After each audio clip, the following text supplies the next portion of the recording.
प्रधानमंत्री नरेंद्र मोदी ने कनाडा के कैलगरी में G7 शिखर सम्मेलन में भाग लिया। उन्होंने कनाडाई प्रधानमंत्री से द्विपक्षीय वार्ता की, भारत कनाडा संबंधों को मजबूत करने पर जोर दिया और वैश्विक चुनौतियों पर सहयोग का आह्वान किया। मोदी ने अन्य वर्ल्ड लीडर से भी वहां मुलाकात की, आतंकवाद विरोधी सहयोग पर भी चर्चा की। ईरान ने इजरायल पर फतेह हाइपरसोनिक मिसाइलों से हमला कर इजरायली एयर डिफेंस को भेदने का दावा किया है। Islamic revolutionary guards corps IRGC ने इस ऑपरेशन को टर्निंग पॉइंट बताया। फतेह मिसाइल को 2023 में ईरान की सेना में शामिल किया गया था। इसकी रेंज 1400 किलोमीटर है। हमास ने अमेरिका को ईरान के खिलाफ सैन्य हस्तक्षेप के खतरनाक परिणामों के बारे में चेतावनी दी है। हमास के मुताबिक अमेरिका और इजरायल की लापरवाही से क्षेत्रीय अस्थिरता बढ़ेगी। हमास ने ईरान के आत्मरक्षा के अधिकार का समर्थन किया है और अरब और मुस्लिम देशों से एकजुट होने का आह्वान भी किया है।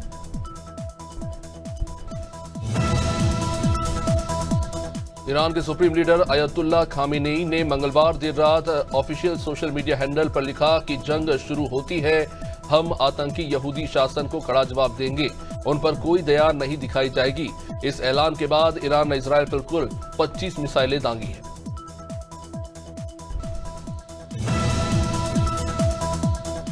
कनाडा के अल्बर्टा प्रांत के कनाक्सिस में 3 दिनों तक चले G7 समिट का समापन हुआ। प्रधानमंत्री नरेंद्र मोदी गेस्ट नेशन के तौर पर समिट का हिस्सा बने। इस दौरान उन्होंने कई वर्ल्ड लीडर से मुलाकात की। कनाडा के पीएम मार्क कार्नी ने मोदी का वेलकम किया। पीएम मोदी इटली की प्रधानमंत्री जॉर्जिया मेलोनी से भी मिले। अमेरिका के राष्ट्रपति डोनाल्ड ट्रंप अपने दूसरे कार्यकाल में जल्द ही भारत का दौरा करेंगे। भारत यात्रा के दौरान डोनाल्ड ट्रंप के एजेंडे पर कई महत्वपूर्ण बातें होने की संभावनाएं हैं। आपको बता दें कि क्वाड का अगला सम्मेलन भारत में ही होना है। अब ऐसे में पीएम मोदी ने अमेरिकी राष्ट्रपति डोनाल्ड ट्रंप को इस बाबत भारत आने का निमंत्रण दिया। बिहार विधानसभा चुनाव से पहले महागठबंधन की बैठक में झारखंड मुक्ति मोर्चा को शामिल नहीं किए जाने से राजनीतिक तूफान खड़ा हो गया है।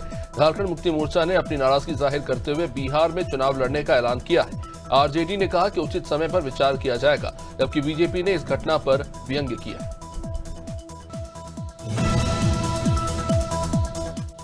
देश के पहले anti submarine warfare shallow watercraft ASW/SWC INS अड़ाला का बुधवार को कमीशन होगा। भारतीय नौसेना विशाखापट्टनम के नेवी डॉकयार्ड में इसे कमीशन किया जाएगा। कार्यक्रम में chief guest CDS general Anil Chauhan शामिल होंगे।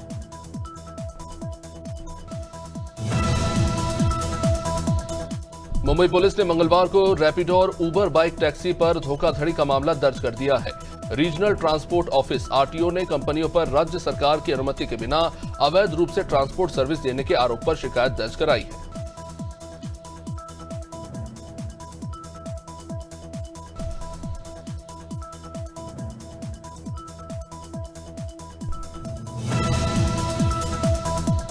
कलकत्ता हाईकोर्ट ने सोमवार को पश्चिम बंगाल सरकार की OBC लिस्ट पर हाल ही में जारी अधिसूचना पर 31 जुलाई तक अंतरिम रोक लगा दी।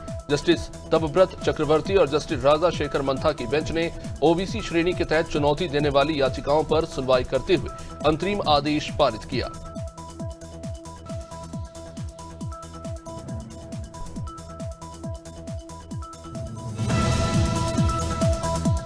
छत्तीसगढ़ के अंबिकापुर से दिल जला देने वाली वारदात सामने आई है, जहां लूंड्रा थाना क्षेत्र के चलगली गांव में ससुर ने बहू को खाना ना देने पर टांगी से वार कर मार दिया। हत्या के बाद शव को जमीन में दफना दिया गया। परिवार वालों की सूचना पर पुलिस ने आरोपी ससुर को गिरफ्तार कर शव निकालने की तैयारी शुरू कर दी है। उत्तर प्रदेश के इन्होना से बड़ी कामयाबी सामने आई है। SWAT टीम और स्थानीय पुलिस ने मिलकर अंतर जनपदीय शातिर टप्पेबाज सौरभ सिंह को गिरफ्तार किया। आरोपी के पास से चोरी के 57.35 ग्राम सोने के जेवर और पिघली हुई पीली धातु मिली है। इसकी कीमत करीब 5.5 लाख रुपए बताई जा रही है। पुलिस ने आरोपी को जेल पहुंचा दिया है। भोपाल की एक निजी रेस्टोरेंट में कांग्रेस की संगठन संयोजन बैठक के दौरान ही सियासी गर्मी चढ़ गई।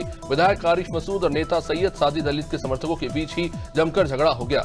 बैठक में मौजूद वरिष्ठ नेताओं की मौजूदगी के बावजूद भी माहौल बिगड़ गया। पुलिस बाद में पहुंची और मामले को शांत कराया। दोनों पक्षों ने थाने में शिकायत की, वहां पर जमकर मारपीट देखने को मिली।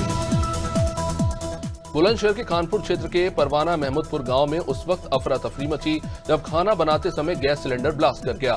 हादसे के वक्त घर में मौजूद मां और बेटी ने भागकर अपनी जान बचाई। गांव वालों ने किसी तरह से आग पर काबू पाया। गनीमत रही कि कोई हताहत नहीं हुआ, लेकिन घर का सारा सामान जल गया।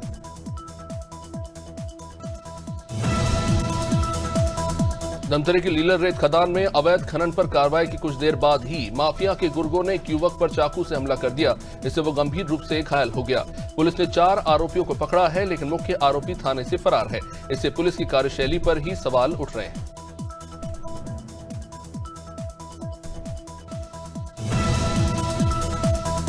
फतेहपुर के थरियाव क्षेत्र में सड़क ढलाई के दौरान अचानक मौसम बिगड़ा और आकाशीय बिजली गिरी। इससे 5 मजदूर झुलस गए। सभी को जिला अस्पताल ले जाया गया, जहां की एक की हालत काफी गंभीर बताकर उसे कानपुर रेफर किया गया है। बाकी का इलाज जिला अस्पताल में जारी है। गनीमत रही कि हादसे में किसी तरह की जनहानि नहीं हुई है।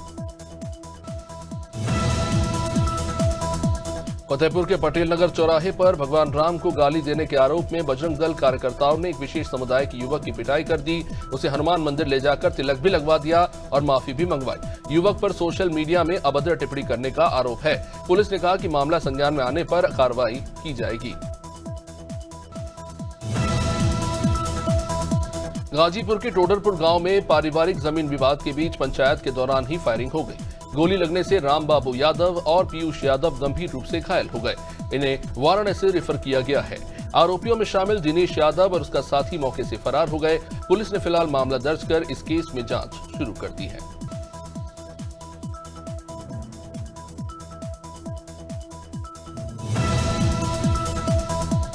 ग्वालियर के ओटीला थाना क्षेत्र में मंदिरों से पीतल के घंटे चोरी करने वाले गिरोह का भांडाफोड़ हुआ है। पुलिस ने कुछ 49 घंटे में चोरी में इस्तेमाल औजार से लेकर मोटरसाइकिल और 14,200 रुपए कैश बरामद किया है। आरोपी दरअसल नशे के आदी हैं और चोरी के घंटे कबाड़ियों को बेच देते थे। एक आरोपी अभी भी फरार है, जिसकी पुलिस तलाश कर रही है।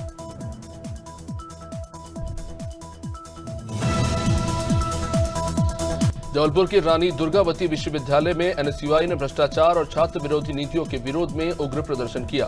कुलगुरु की प्रतीकात्मक अर्थी लेकर निकले छात्रों को पुलिस ने रोक दिया, जिससे हल्की झड़प की स्थिति बन गई।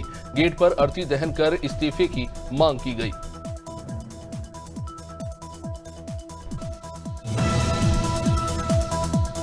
कौशाम्बी के थाना मंझनपुर में एसटीएफ ने मऊ के 1 लाख का इनामी गैंगस्टर आयुष पांडे को शुगर मिल के पास से गिरफ्तार किया। ये प्रतियोगी परीक्षाओं के प्रश्न पत्र लीक करके इन्हें महंगे दामों पर बेच देता था। थाने में पहले भी इस पर काफी मुकदमे दर्ज हो चुके हैं। आरोपी को फिलहाल जेल पहुंचा दिया गया है।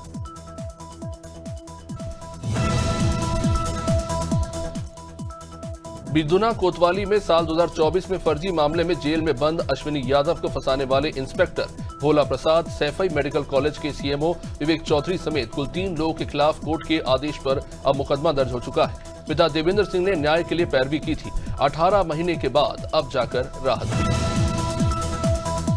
पीलीभीत के पूरनपुर में कटैया गांव की सोमवती के करीब 900 यूकेलिप्टिस के पेड़ रंजिशन काट दिए गए। जब पीड़िता ने विरोध किया तो पड़ोसी कामता प्रसाद और उसकी पत्नी ने मारपीट की और उसे जान से मारने की धमकी दी। सोमवती ने मुख्यमंत्री को शिकायती पत्र भेजकर सुरक्षा की मांग की है। नुकसान लगभग 4 लाख रुपए का बताया गया है। रायगढ़ कलेक्टर मयंक चतुर्वेदी ने 18 जून से हर ब्लॉक में मौसमी बीमारियों से बचाव के लिए स्वास्थ्य शिविर लगाने के निर्देश दिए हैं। उन्होंने सर्पदंश से बचाव और डेंगू नियंत्रण के लिए जागरूकता अभियान चलाने का भी कहा। साथ ही बिजली विभाग को मानसून से पहले मेंटेनेंस का बचा हुआ काम भी जल्द से जल्द पूरा करने के आदेश दिए हैं। सराय में भगवती मानव कल्याण संगठन की ओर से पिपराही तालाब में तहसील कार्यालय तक जन जागरण पदयात्रा निकाली गई। मुख्यमंत्री के नाम 11 सूत्रीय ज्ञापन तहसीलदार चंद्रशेखर मिश्रा को सौंपा गया। इसमें अवैध शराब, भ्रष्टाचार, डॉक्टरों की नियुक्ति, बस स्टैंड और बाईपास सड़क विस्थापितों को रोजगार की मांग की गई। अमेठी के गौरीगंज में प्रधानमंत्री आवास योजना में धांधली का ये गंभीर मामला सामने आया है। ग्राम सभा गुड्डूर की निवासी ललिता ने जिला अधिकारी को ज्ञापन सौंपते ये आरोप लगाया है कि ग्राम विकास अधिकारी अपात्र लोगों को आवास बांट रहे हैं, जबकि पात्र लोग झोपड़ियों में जीने को मजबूर है। डीएम ने जांच के अब इस मामले में आदेश दिए। बुलंदशहर के औरंगाबाद स्थित कुमार फिलिंग स्टेशन पर नकाबपोश बदमाशों ने सीएनजी के पैसे न देने को लेकर पेट्रोल पंप कर्मचारियों से जमकर मारपीट की। मारपीट की ये घटना सीसीटीवी कैमरे में कैद हो गई। घटना में एक कर्मचारी जो है वो गंभीर रूप से घायल हो गया। पुलिस गाड़ी नंबर के आधार पर इन बदमाशों की अब तलाश कर रही है। बदायूं के वजीरगंज थाना क्षेत्र के कस्बा बगरैन में पुलिस और बदमाशों के बीच मुठभेड़ हुई। इस दौरान 2 बदमाशों के पैरों में गोली लगी है, वहीं एक आरक्षी हिमांग चौधरी घायल है। मौके पर पुलिस ने कुल 4 तमंचे, 5 खोखे और 4 जिंदा कारतूस बरामद किए हैं। घायल बदमाशों को मेडिकल के लिए भेज दिया गया है। फतेहपुर के अशोथर ब्लॉक के बगेरन डेरा गांव के दर्जनों ग्रामीण ने सदर तहसील में प्रदर्शन कर राशन दुकान वापस अपने गांव में खोलने की मांग उठाई। इन ग्रामीणों का आरोप है कि बीते 3 महीनों से उनकी सरकारी राशन की दुकान 4 किलोमीटर दूर कोर्रा कनक गांव में जोड़ दी गई है, जिससे वो परेशान हैं।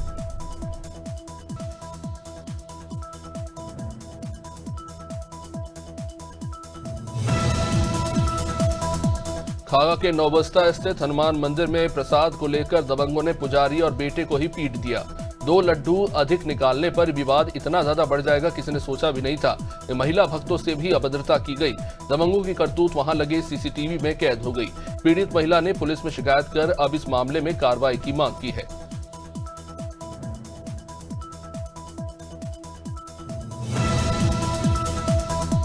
धर्मजयगढ़ क्षेत्र में लंबे समय से चल रहे परल कोक के अवैध कारोबार का खुलासा हुआ। एसडीएम धनराज मरकाम और तहसीलदार हितेश साहू ने डाही डांड में छापेमारी कर 4 वाहन जब्त किए। वाहन चालकों के पास वैध दस्तावेज नहीं थे। कार्रवाई के लिए प्रकरण रायगढ़ खनिज विभाग को सौंपा गया है।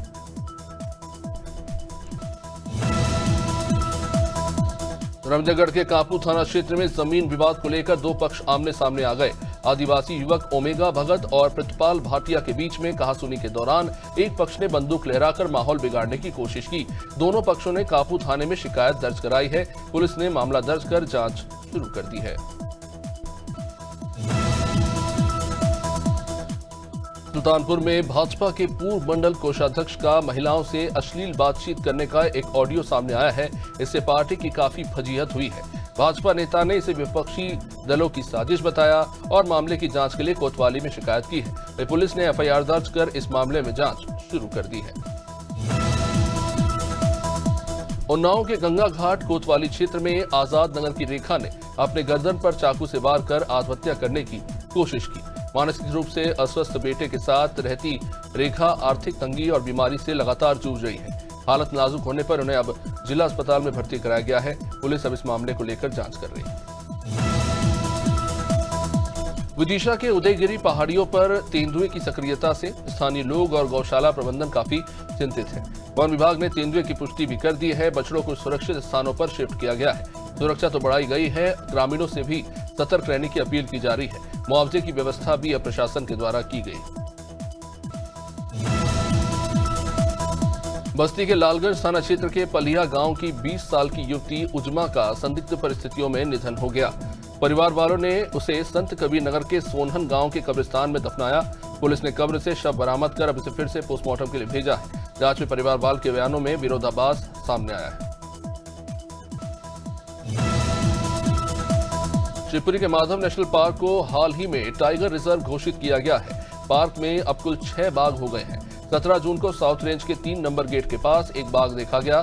मार्च 2025 में एक नर और मादा बाघ का जोड़ा भी छोड़ा गया था। वन्यजीव संरक्षण और पर्यटन को इससे बड़ा लाभ मिलने की उम्मीद है। उन्नाव के दही थाना क्षेत्र में निजी कंपनी के वेयरहाउस में 3 कर्मचारियों पर मंगलवार रात हमला हुआ। आरोपियों ने लाठी डंडों और धारदार हथियारों से हमला कर दिया। घायल कर्मचारियों को जिला अस्पताल में भर्ती कराया गया है। पुलिस ने फिलहाल मामला दर्ज कर जांच शुरू कर दी है।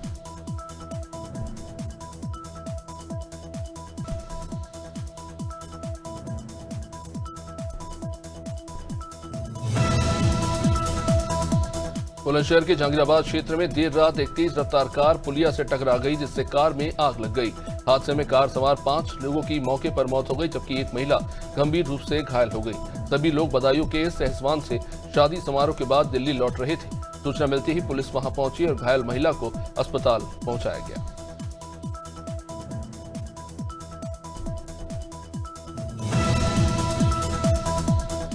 महाराजगंज जिले में मानसून की शुरुआत के साथ एक बार फिर बाढ़ का खतरा मंडराने लगा है। नेपाल से निकलने वाली नदियों के उफान में आने की आशंका से ग्रामीण सहमे हुए। हर साल इन नदियों का जलस्तर अचानक से बढ़ जाता है और इससे सैकड़ों एकड़ फसलें डूब जाती हैं और कई गांव तो पूरी तरह से पानी में समा जाते हैं।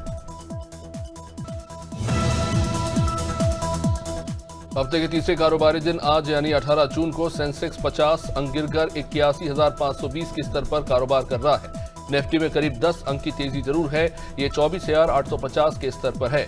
सेंसेक्स के 30 शेयरों में से 23 में तेजी जबकि 7 में गिरावट है।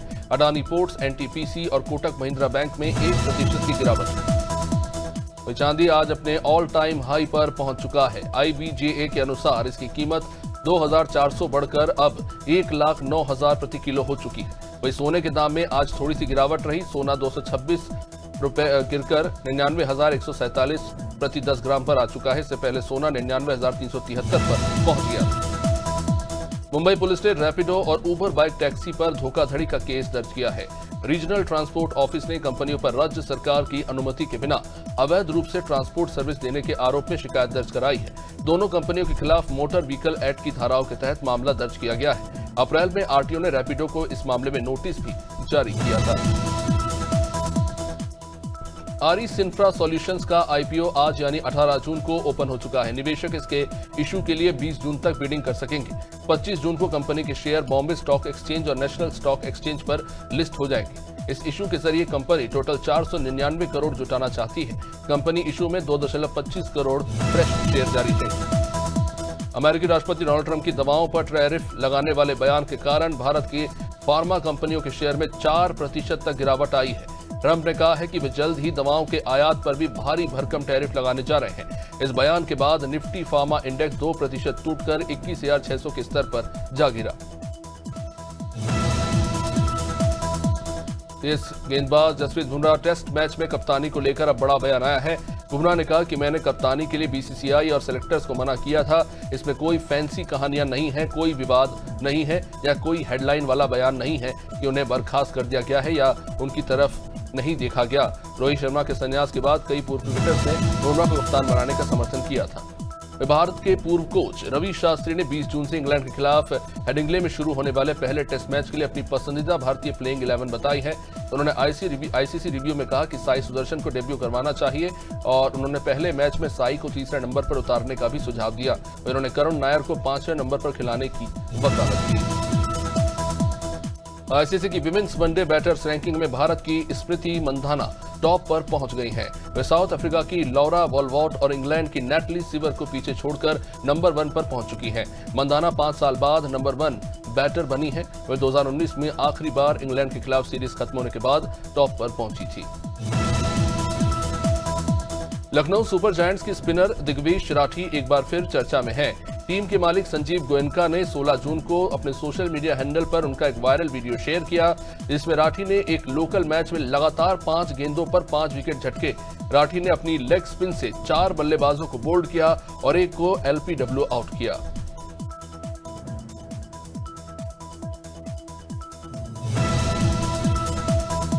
मध्य प्रदेश में मानसून का दस्तक हो चुका है। सोमवार 16 जून को मानसून ने बड़वानी, खरगोन, खंडवा और बुरहानपुर जैसे जिलों में दस्तक दे दी है। इस बार मानसून एक दिन लेट हो गया।